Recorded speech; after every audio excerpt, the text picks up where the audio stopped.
last week, the AT chat, and we are so thrilled to have Bridgette and David. David, I haven't met you yet, so it's really nice to see you. But one of the things that we talked about was the online assessment of writing methods, which is something that Bridgette and David have created. It's an amazing tool that has incredible possibilities. And Bridgette is willing to spend this time with us to talk about it and also to seek feedback. I know I have used it. I don't know, Elise, Alyssa, have you used it as well? So maybe Just a little bit. yeah, it has tremendous potential, especially in this online environment. Hey, Hillary, how are you? Sarah, I don't know if you've used it or Hillary. And people, feel free to unmute yourself. This is such an informal, fantastic group. Actually, before we start, does anyone have anything that they want to share? I know Mike usually likes to share success stories for the past week. Anyone have something that they'd like to share before we really get into the OAWM?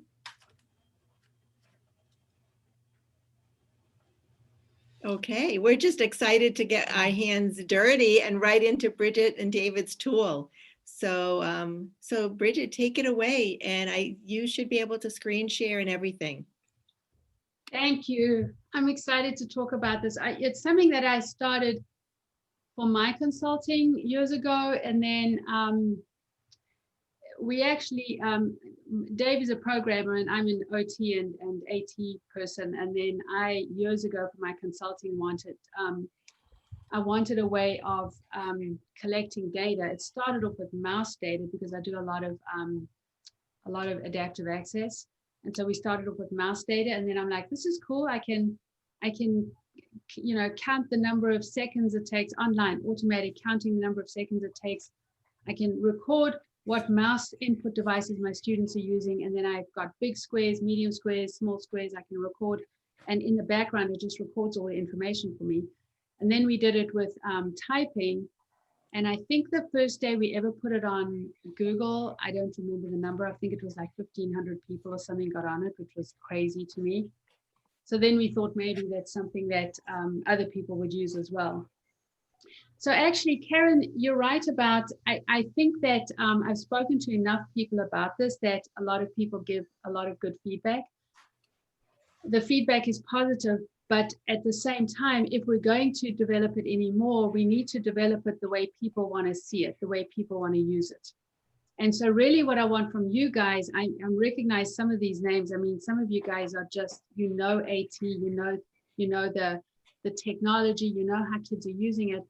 So I'm really not here today to show you what this is and how it can be used. I'm really here to show you what it is and get feedback from you, because Dave and I are willing to develop it further, but it's not worth developing it further unless people really think it has potential. So I kind of really, we're kind of bearing it here where we're saying it may be worthwhile for you, it may not, but we want your really honest feedback is what we need. So I'll show you what it is. I know some of you might have used it a little. Karen has given us fantastic feedback. And I know right from the beginning, she said, hey, this is way too complex. You've got to make it simple. And so I think we're still at the stage where we need to make it more simple. So I'm going to tell you, even before we get started showing you what this is, Dave and I have talked about the idea of having like coaches, online coaches, that kids can choose the coach that they want. And it'll actually tell the kids what to do. Because I think, we're all working with kids online now at remote learning. And I think kids and parents are overwhelmed. I think parents are super overwhelmed. I think we all are. And so if we can have a tool that evaluates writing, but the moment the kid gets on, the coach says to the child, go get a piece of paper. Now you need a pen, and you need a pen that's going to write, that'll write well, that's not going to be too light. A pencil's not going to work. See if you can get a good pen. Do you have a pen? Do you have a pencil? Do you have a good place to write? Check the way you're sitting. And then the kid can actually check off, or the parent or adult can check off some of the options for seating and positioning, some of the options for what they've got for writing. And then the program itself, the coach would say, all right, it's time to write. Are you ready to write? I'm ready to start timing. Are you sure you're ready? And then the kid says, yes, I'm ready. And then the coach will say, okay, I'm timing now. Start with the writing. and then the kid does the writing, and then the coach will say, okay, you're done. When you're done, press the I'm done button, and now we'll take a picture of your writing. And then the program itself will do all the calculations and all. So I'll show you what it currently looks like. The way it currently looks, I think, is still, Karen, we simplified based on your feedback. We definitely did, but I think it probably needs even more simplification and more of that step-by-step, let me show you what to do next.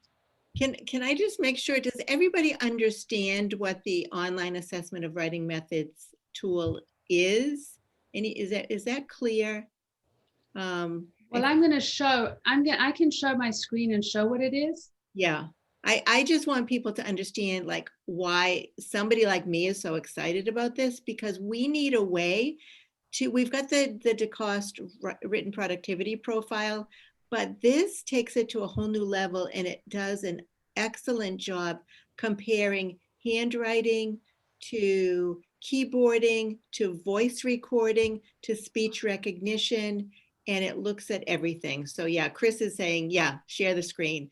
But it's just a really awesome tool that helps us to quantify how a student is doing when we're doing AT assessments, or when we're making decisions about the best writing method for a student. So I'm sorry, I just had to just make sure everyone knows what we know. So that's what I'll do is I'll run, I'm going to run, I wanted to try and get some of my thoughts together for today, but I knew it wasn't a formal presentation or a training. Right. So what I'm doing is I did just throw my thoughts together on a slideshow just so I can tell you real quick what it is, but mostly I'm going to actually demonstrate on the program itself what it is. So it is a comprehensive online evaluation tool for data collection. It is online, which means kids can access it wherever they go with their login. And it really does data collection in the background. So your kid's doing all the writing with the 4 different writing methods, but all the calculations and the collection and the data collection happens in the background.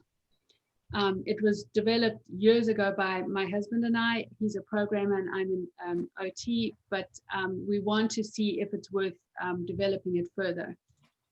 I will send you, before we're done, I can send you a link to this slideshow, which has a link to additional information, written instructions, and actual video. I've put on some very quick video tutorials on how it works. Awesome.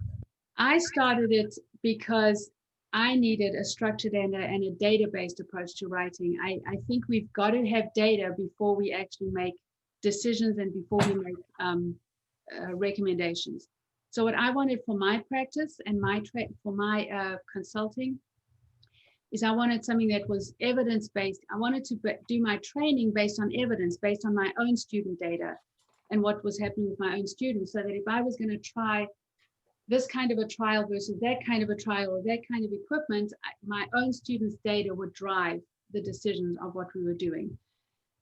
And because I'm an OT and I feel incredibly strongly about this, there are thousands and thousands of variables when it comes to writing. It's not just about, are we going to handwrite or are we going to type? There are thousands of variables. And when you start putting together all the different types of variables, there are infinite combinations of variables when it comes to writing. So it has to do with the environment that the child is in, their seating and positioning. Even before we look at the method of how they're writing, their seating and positioning and their sensory systems, and all of those are variables that impact writing. So I wanted a system that would record every single possible variable, look at every single method of production, what their productivity level was, and look at what the content was. So what Dave and I set up years ago, as a matter of fact, I think probably in the first year we were married, which was a very long time ago, we started off with a program called Rhythmic Typing, that we used to, in our home office, we used to actually print out, create the CDs, print out the manuals, package them all up, and then mail them off to school districts. And that was many, many years ago. And then that program then went online and became custom typing. And then custom typing then became typingtraining.com. And the only reason I'm giving you this quick history is that we currently have an average of about 3,000 kids that get onto our typing training website every day. So we have the total enrolled students, this was a couple of months ago, I got these numbers, is 161,000 students. And by far the majority of kids get on and do typing training. and typing evaluations. And so it is about 3,000 a day. And I'm saying that because we've built the online assessment of writing methods into this website. But and I'm saying that because it's a solid website. It's been around for many, many years, and it's up and running all the time. We want to take the online assessment of writing methods and pull it out and make it its own separate website. I wanted a system that records quantitative and qualitative data. So what Karen started talking about this, it does collect data on handwriting, speech recognition, typing, and voice recording. And what's really important for me, because I'm an OT again, and because I work with such a very wide range of kids with different needs, I wanted a system, which we have now got a system that collects data for absolutely every single student, for every single input and writing methods, all methods of producing. And I say producing information because our kids don't always produce information with the traditional methods of handwriting. We've got to have a broad view of what handwriting is. So any and all ways that students show what they know. So I'll show you briefly what this is, but then I'll get on the actual website and show you back on the website. When you look at the method of text entry, actually, I'm going to go straight onto the website and show you what it looks like there. So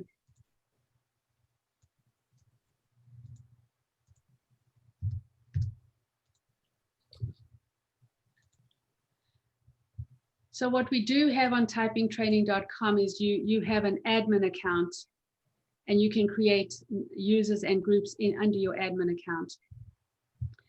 And so what you can do as well for this program is that you can actually set up writing evaluations for one student or for a group of students. You can actually if you're working with groups of students, select a whole group of students. So for instance, if you have a teacher name, you can select all of the students at the same time and assign all of the writing assignments to that student, to all the students.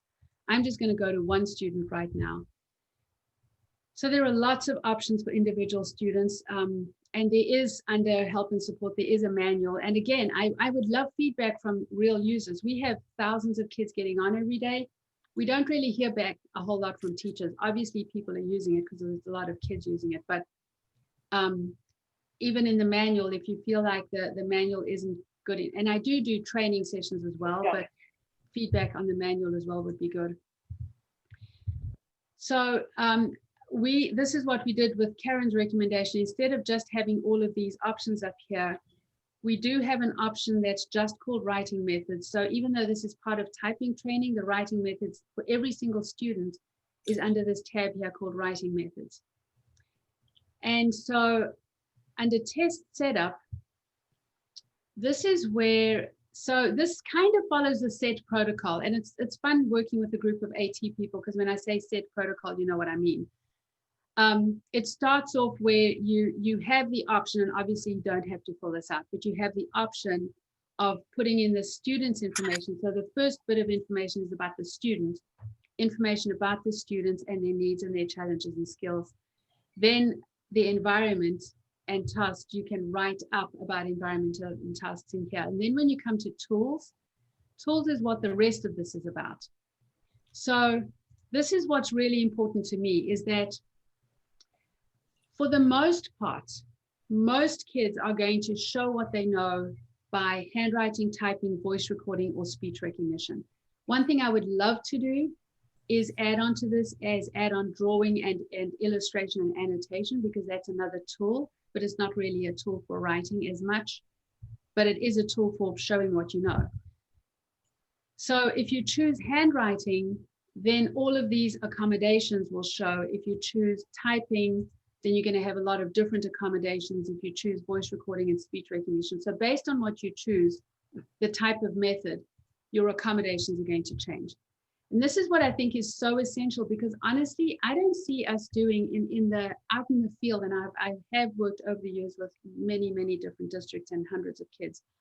I just don't see us recording all the variables. You know, when we collect data and we want to compare data, we have to be able to compare apples to apples and oranges to oranges. And so we have to record all the variables and how our kid is set up, not just what is the technology, that tool that are they using. And even with the technology tool, we need to be recording what the variables are within the technology tool. So if we're going to use Co-Writer, we need to record what the settings are, because Co-Writer can be successful or not successful for a student based on the settings. If you haven't set settings correctly for a student, I've seen many times technology gets abandoned, and mostly it's because it wasn't set correctly or trained correctly. So even before we're looking at the technology, we're looking at physical setup. So what is that? What are the handwriting accommodations? And I just listed some of the most common ones. Obviously, there might be others. So I've always got a box that you can add in what your additional ones are. And then even under handwriting, there's different options for writing on paper or writing on a screen. Not that I'm not a proponent for writing on a screen. I'm playing around with iPads and different kinds of screen protectors on iPads to see if writing on a screen can become real-time writing training. But right now I'm playing around with that. But anyway, so handwriting accommodations, and then typing accommodations, different kinds of keyboards, one-handed or alternate keyboards, keyboard types. And so this is why I say I really believe that this system covers every single student, because we can have an AAC device, and some AAC devices can be external keyboards. So depending on the device you're using, some devices you can hook right up and they can write in real time into the system. For those devices that don't write in real time into the system, the data can be manually entered with the time manually entered, and becomes part of all of this data collection. So even systems that don't hook right up into PCs and laptops and PC, any kind of external input device that doesn't hook up in real time, we can still input the data. So I do think, unless you figure out something that you're doing and it doesn't work, I'd love to hear that, but I think it covers every single kid and every input method. And then regardless of the method of writing, whether it's all of those 4 methods, pre-writing strategies are going to be important, because the way you set that student up academically and educationally for writing is going to make a difference in terms of their preparation, their preparedness for writing, their content. So what kind of pre-writing strategies are you doing? And I know there are going to be times when you're looking at baseline writing and you don't do any pre-writing strategies. You really just want to give that kid a blank piece of paper, no lines, a basic pen, no fancy accommodations, and really just see what their baseline writing is. And then maybe you're not doing pre-writing strategies. But I will say, all of these variables, the way that the child is positioned, the way that their environment is set up, even just things like lighting and glare on a screen, and whether you're using pre-writing strategies or not, they can all have such a profound difference in the way that a child performs, that we have to be recording what we're doing as far as pre-writing is going. And then obviously seating and positioning I've talked about, describe seating and positioning. The one thing I like doing, I am a very, very obsessive, obviously if I have permission, but I'm an obsessive photo and video taker for recording seating and positioning. And so what I will do sometimes is I'll create either a Google photo album of their students' photo and videos for their seating and positioning, and even things like the way that they're keyboarding, or the way they're holding their pen, and the way that they're sitting and writing. And I will, under seating and positioning, just put a link to a Google folder or a Google photo album into the seating and positioning, because then that's a way that I can always get back to seeing how a student was doing in a visual way. And really, if that's something that people like, the idea of having visual recording of seating and positioning and pencil grip and all of that, the whole entire physical setup, we can absolutely set it in here, that as you're setting up the recording, the variables, we can take photos and videos directly into this, so you don't have to have a separate site. But again, it's not worth us putting the time and effort into that unless people really think that they would use it or that they would want to use it. Then we get to software supports. And so are we changing the software setup, even just the built-in software setup, whether it's, and I've tried really hard to not make this device specific or operating system specific. So it's called, all of these settings are called something different in different places. And so, you know, I'm just calling it abbreviation expansion. You might use word prediction. So really what it is you can select these options, but then you can go in and actually put additional details about what the software supports are. And I've only put in some of the most basic ones. There are many, many different types of software supports. And so those are, and then I did initially, when I first set this up, I had a lot of names of programs, but I realized programs come and go so quickly and software settings change and they update. So I've left this very generic so people can write in what they need to write in. Now, what's really important is you can load a previously used setup. And the reason I say that's important is because, again, if I tried speech recognition and, like, you know, the new iOS 13 voice control, if I tried this in March 2020 and I want to try it again in October 2020, I want to know exactly what that setup was. And so whatever my setups are previously, I can go back to that setup and recreate exactly what that setup was. So I can load a setup and say, okay, we're going to do a comparison to see if what the student's performance has been with using that kind of system over time. So I don't know if you guys have any questions about that, but that's just the test setup. That's before the student starts writing. That's just recording the variables for the way that the student is writing. Then what you can do is you can set assignments for the student. So if you look at these here, this is handwriting, and then these are the methods of writing. So there's open writing, which means essentially your student just gets an open box and they can write anything that they want. But then I've also got topics. So, you know, things like African animals, elephants, giraffes, hedgehogs, hyena, broader topics, alternate energy, money, exercise and fitness, food. So what I did was I created a lot of topics with pictures so that it's not always just a blank box. And each one of these, like Fun Times, has beach, but it has the 4 different methods of writing: bicycles, birthday party, dog, Ferris wheel. So there are lots of options for topics for your students. Go out. What's that? Out? Oh. So let me go to a student that's, well, actually, I'll go straight to him. I'll log in as him. So I can log in as a student from my admin account. And what happens here is that, so this is what a student would see. Again, we're planning. Karen, your words go through my head all the time. I'm looking at this and I see that it's complex. You know, the screen is complex for the kid. So what we want to do, if we're really making this a new product, is not have the kids' data on the screen and their previous data and all this text on the screen. We would really make it super simple. So all the student sees is, what is my next assignment? Dave and I are definitely more information people. We're not less information people. So it's harder for us to pare it down, but I know we do need to do that. So then the writing, the student would hit the writing. And currently this is just the open writing.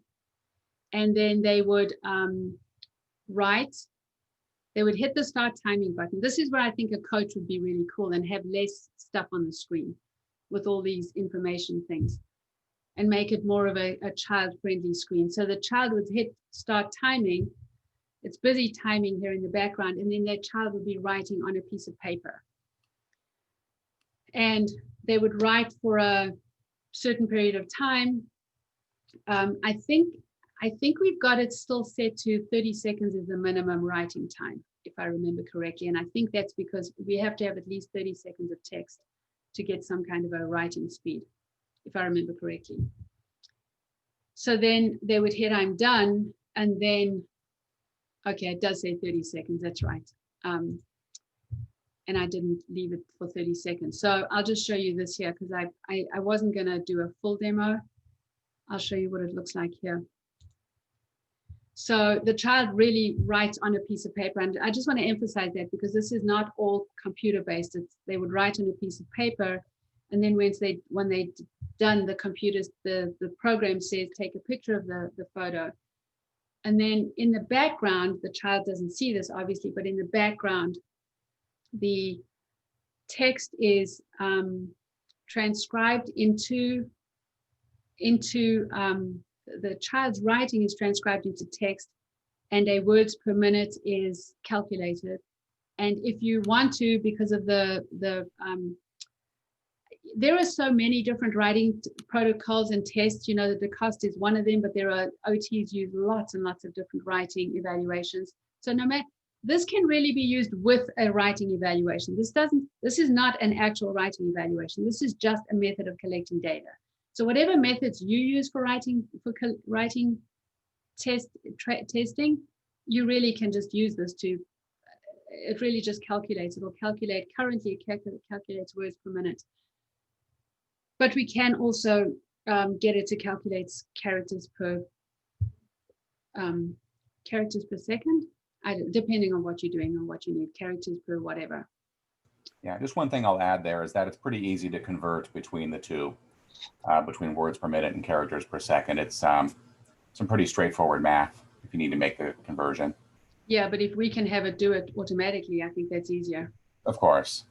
Most of us in this field don't have time to do additional calculations, I have to say. That's why I like this idea of, that's why I started this at the beginning. I just wanted something to work online and to give me my reports. Typing is very simple. The kid really just types in the box and hits I'm done, and then the calculation happens in the background. Voice recording, this is probably the one I'm most excited about because one of my biggest soapbox items is our kids. None of our kids anywhere, and I'm going to say this as a blanket statement, and I'm very confident in this. None of our kids are using voice recording enough. And now, if you are, because you guys are AT people, then I apologize. I don't want to offend anybody. But honestly, our children have so much to say, and they have so much information in their heads. And whether they're using their own voice for recording on a computer, or they're using their AAC voice for recording on a computer, we need to be doing a lot more voice. And I'm not even saying speech recognition. I'm just saying voice recording because it's simple, it's easy, it's quick. We need to be doing it. So what this program does is your child hits record, they talk, nothing shows up on the screen at all. They just talk and talk and talk as much as they want. When they hit I'm done, again, nothing shows up on the screen. And then that voice is transcribed into text in the program, and then a words per minute. And I know it's obvious when you have kids that are using voice recording, they, for the most part, for most kids, their words per minute is going to be greater. But you know, I cannot tell you how often I've sat in meetings with parents and therapists, and I've shown the comparison of productivity with writing and typing. And I, as an OT, I'm very, very strongly, I've got a typing training program. I believe in teaching typing and I believe in teaching handwriting, but we still need to be having our kids use voice. So I'm saying that just because that's my soapbox issue, and I you know, get excited talking about it. But this will give you a comparison graph. It actually prints out a graph that looks like this, where you can actually see a comparison on the same page of speed and accuracy with different input methods. So you can see how your speed and accuracy progresses over time, and you can see how it compares with different input methods. And that's where you always, for most kids, are going to see voice recording is way higher. And then speech recognition. Speech recognition, I'm excited because there are so many more options for speech recognition now. But again, I feel like kids are just happening to hit on the microphone because now there happens to be one. And I'm not sure that we're doing a structured approach towards speech recognition training or evaluation. And so this does allow you to choose the method of speech recognition, what your technology is, what your software is, and then the student is dictating. And then I'm really excited because the new iOS 13 voice control allows for on-the-fly voice corrections. And so even if you're working on an iPad, this works fantastically well, where the student's dictating into the dictation box, the text is appearing, they can make corrections with voice or with hands. I actually really like, especially because I'm really pushing iOS 13 voice control with a lot of students, because I cannot even believe how accurate it is and all the different features that it has with something that's built into an operating system. But then I can actually, with my students, I can over time teach them how to do keyboard corrections with even though they're doing speech recognition. And I can also over time teach them voice corrections, and we can actually look at what their productivity is using both. And so that's really a way, and it doesn't necessarily mean, I think when students really learn how to use the voice corrections well, I think they're much more productive and they can be a lot more seamless. But that's not the case with every kid. So I guess my opinion is not that important. What I really want to see is the data of what my students are doing. So anyway, I'm actually going to, there are a lot of options with admin accounts and groups. You can make your own custom exercises. So whatever your students are actually working on, you can create exercises and then assign those exercises. And that's about all I wanted to show and talk about. You know, I didn't really want to make it a formal presentation, but I kind of had to just get in what it all does, and then maybe just throw it out for conversation or questions or whatever. I think the bottom line is we will grow this more based on whether people want to use it, and if you think there are ways that it can be easier for kids to use. So as someone who is a user, I do have, you just showed how, I mean, I'm always learning. There's always things to learn. And Bridget, you just showed how you can do a custom activity. This week, on Friday, I'm actually going to be using this with a student. And I couldn't find anything that he was interested in writing about. I talked with the teacher ahead of time. And one of the things that she said, he's really interested in theater and in Hamilton. So I wanted to use that as a writing prompt. Is there a video about how to do that, or is it easy? For the custom exercises? Yes. It'll be under the help and support manual. Okay, I'll look for that. And Karen, if you think it's not written in a way that's really easy to understand, tell us. You know, okay. That's the kind of feedback we need. I didn't even. One thing I'll add as well is that there's a dedicated section in that administrator manual, which you can get in the help and support area, that covers how to create custom exercises. Okay, I actually was just going to have I was going to have a picture available to him of it and say, write about it. But if it can be done right within the OAWM, awesome. You can actually put a picture into this. Yes, that's an option. You can put a URL of a picture. So wherever you found the picture online, you just put the URL of that picture on there. Okay, that sounds great. And then what you do is you can put in text that they could copy, or you can just make it open that they can write anything that they want about it. Okay, excellent. So who's got questions? Who's used it before? Who has questions as a new user? Because I don't want to monopolize. I know I just think it has incredible potential for those of us who are doing assessments, and written expression is one of the most common reasons for an assistive technology evaluation, because so many kids, in my experience, have meltdowns or they become dependent on adults. And what we want to do is help them identify what is based on the data that we collect, because that's the other thing too. We can show that information to the IEP team, and so being able to show the data in making a recommendation and a decision about what the most optimal written expression method is. But again, it does depend on the task as well. I mean, if it's a one sentence or a one word response, that it does depend on what the task is. Hi, So hi, Karen. Oh, hi, Brian, Karen. How you doing? why I can't we was. see you? We want to Can you see. hear me? Can you? All right. I'll do that. I'm I'm sorry. here. With COVID, Brian, seeing faces has become more All important right. than ever. I was just wondering if it's possible, in the program to embed some mind mapping or brainstorming tools or even prompts to guide the student through the writing process. Because oftentimes that's what happens. These kids have great ideas, but there's no sequencing, organizing. I just wondering about, kind of guided. You said you can have coaches, maybe like guided coaches who could prompt the student through a writing activity might be really helpful. I think that the idea of so I think creating a mapping program that would do real visual mapping on the screen is another whole level of complexity. However, the one thing we definitely could do, because we're planning on I say we're planning. I think we've been brainstorming what could be done next. Mm-hmm.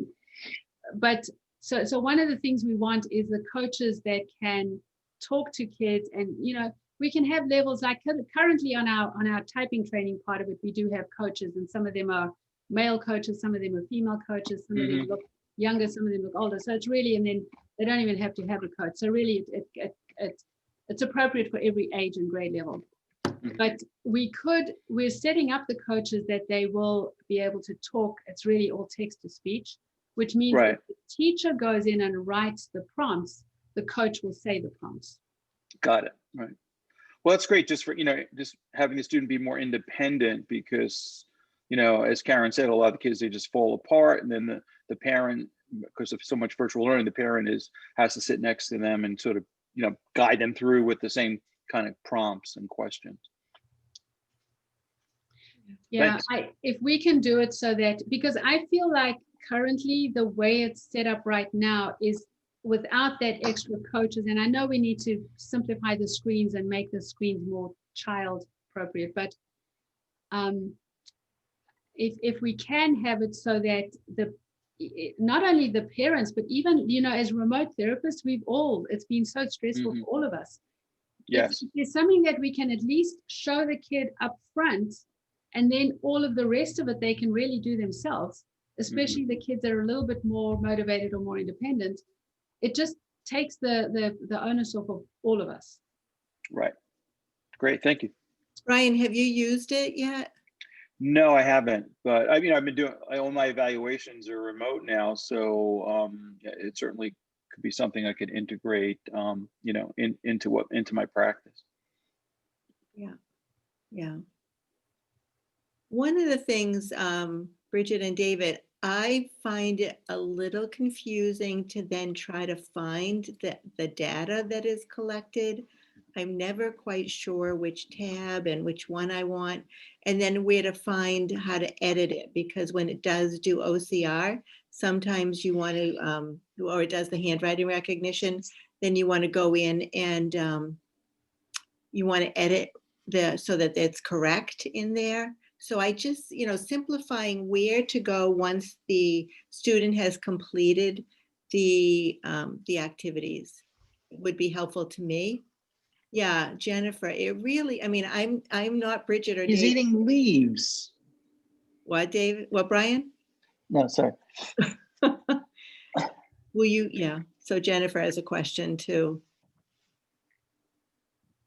And just the ability to, it captures what the student has handwritten. One of the tips for me, if somebody is new to using this, and trust me, I made this mistake, when you assign activities, it's in sequential order for the student. And one of the things that I did was I went in like open writing, open activity handwriting. And then I did I should have done all of my handwriting activities first, and you can move them up and down. So that's just a little tip, because otherwise you keep going back and forth between the computer and the handwriting, and it gets confused. I found it got confusing for my student, so I don't do that anymore. So I do all my handwriting activities first, and then I transition to the other writing methods. So just a little tip.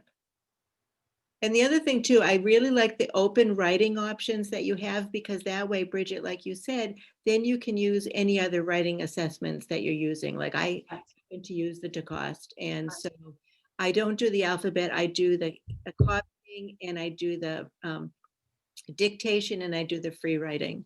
Yeah. And so I don't know if you have another recommendation for that, but I always chose the open writing for that. And then I go in and do the preferred topic. You know, like you've got, one of the things that Bridget didn't really show, but you need to know, how many different activities do you have embedded in there that students can write about? I mean, there's got to be like 200. There are, how many? There's thousands. Okay, thousands. Okay, yeah. There's so many options that are embedded in the program that students can write about. But again, like I found for my particular student, that I'm working with this weekend, this Friday, we're going to do something around theater, because I couldn't find anything about theater in there. And right, so we said you can actually add your own topics. But we've got exercises for children, teens, and adults. And the only difference is that the adult stuff is more complex and longer exercises. And then there's, so the topics are, you know, like poems, jokes, rhyming poems, things we do, learn about interesting things, animals, Canadian provinces, countries, dinosaurs, emotions, feelings, planets. And then we also have, and this is kind of the OT in me, I added in a training protocol that has to do with training radial fingers to type first and then training ulnar fingers to type. So we have training, we have a whole training thing on different methods of typing versus just the home row. The home row is in there as well, because that's what most people are used to. But so there's hundreds of different topics and exercises, and there are things that are copy typing exercises, and then there are things where it's just pictures with blank and open, and any kids can write on anything with anything they want. But then of course you can make your own exercises as well. And so I did like I had a kid using Advantage years ago, and I've put in exercises based on like a kid's AAC language layout and what I'm specifically teaching them. So then I'll put exercises based on that training that I'm doing. So it's very customizable. So Sarah has a question about using it as an assessment, and also can it be used for ongoing instruction? So yes, for assessment, it's, well, definitely for assessment. So for me, the reason that assessment is so powerful is because the whole way we collect data, first of all, the many years of data collection forms, it pains me when I see paper data collection forms, because I just remember all the years and years and years of intense, like big, huge binders full of data. And so for me, the idea that we can do it online, but the variables that are very, very essential, that we're recording every single thing to do with that child's writing setup, not just what the tool is. And even with the tool, I think you should select the tool and say we're using this program, but these are all the settings that we set on the program. And even some of the training methodologies, if I'm going to have a training methodology for a kid, I would put that on my Google document, because that's where the complex stuff write-up is. I very often put links to all my additional stuff into the test setup. So definitely assessment, and assessment now, and then in 2 months' time with the exact same setup, and then another 2 months' time with the exact same setup. Now, as far as training goes, if you're looking at typing training, the whole website is designed for typing training. So it has lots and lots of exercises. Plus it has different ways, like it has a section that's called a self-guided mode, and then it has a computer guided mode. So literally the kid can choose a coach and just listen to the coach, and they just go from one screen to the next screen, and then the program itself will go higher or lower based on how the student is doing. So it's very much a computer guided mode for training. And then there's a mode where you can go in and set up exercises for the kid. So really typing training, yes. It could be used for other methods of writing without the, you could set it up and say, this is a specific test time now, but you could also do lots and lots of exercises and just, we don't always take every data point as being, some data points, something didn't happen that well that day. The kid was distracted, or they weren't that interested in the topic. So we can actually write that up, but we're not going to take every data point. And then we might just say, these dates are the most important data points, and then other dates are not as important. But it can be used. It's really primarily for assessment and evaluation. I would love, absolutely love, and I've spoken to Dave about this forever, I would love to create an entire writing curriculum. I would love to have, we've got a lot of exercises, but they kind of all over, lots of different topics. I would love to have really specific, not just topics of interest, but specific things that kids are working on for writing. And that becomes tricky because every child is involved in different writing. The writing curricula for different kids is so different. So that I'm not so sure about. Yeah. I think one of the things too, I'm interested to hear what other people are using when it comes to writing assessments as part of their evaluations. But I think, Bridgette makes the point too, is everybody has something to contribute. Everybody has something to say. And using a tool like this helps to quantify it in the way of comparing a voice recording to what a student is able to independently produce with paper and pencil. So you've got your baseline, and that's a really cool opportunity that this particular tool allows us to do those kinds of comparisons, which is great. So I do have another meeting. So I know we devoted the entire time. Okay, I have to write. Yeah, Sarah, same. Thanks. Great to see you. I know that this was an unusual AT town hall, and if there's anybody that wants to bring up any other points about some of the other concerns or issues that come up during the town hall, feel free to say anything now.